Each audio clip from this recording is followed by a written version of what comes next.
assault and batteries, but my trunk stay ever ready. Assault and battery, if you scared, you never ready.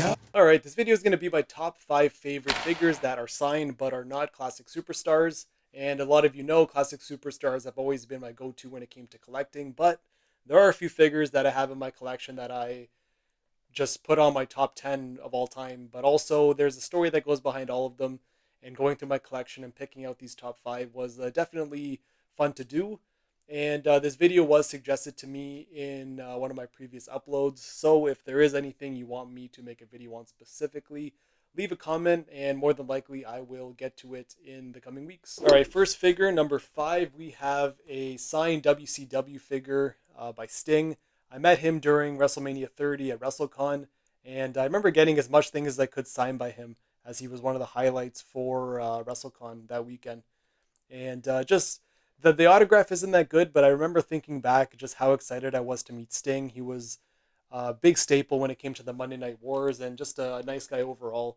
So having this in my collection, and the figure itself is just amazing with the leather coat and all the details that kind of go into it. But definitely number 5 for reasons of more my childhood is when I became a big Sting fan. Number 4, we have from the Unmatched Fury line. This, many of you know, this is like my second go-to, and even before Classic Superstars. I want to say it was around the same time. Classic Superstars and Unmatched Furies were my two passions when it came to figures, but this is from the first time I met Bret the Hitman Hart. Got the Unmatched Fury signed by him. Just an amazing figure with the statue set up and then the detail that goes into it. Number 3 is John Morrison, 1 of 500 with the Chase title belt, ECW title. I met him at a CD store the day before Breaking Point 2009 in Montreal.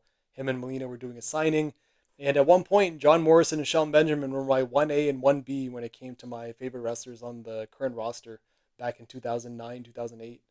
So to get this signed by him and to meet him was at the time definitely on the bucket list things to do, and just something I'll never forget. Number 2 is a Funko Pop I got signed by Kenny Omega at one of the AEW pay-per-views I went to.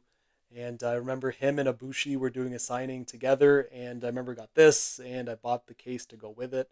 But he signed it in like a nice pen, and Omega's always been cool. From the times like before even AEW 2009, 2008, he has been nothing but amazing. He's made videos for Legend Killer and I back in the day. And, it's just a cool figure in general, and his first Funko Pop during the whole Bullet Club line. And then number 1 for the legendary assault historians, as we used to call them.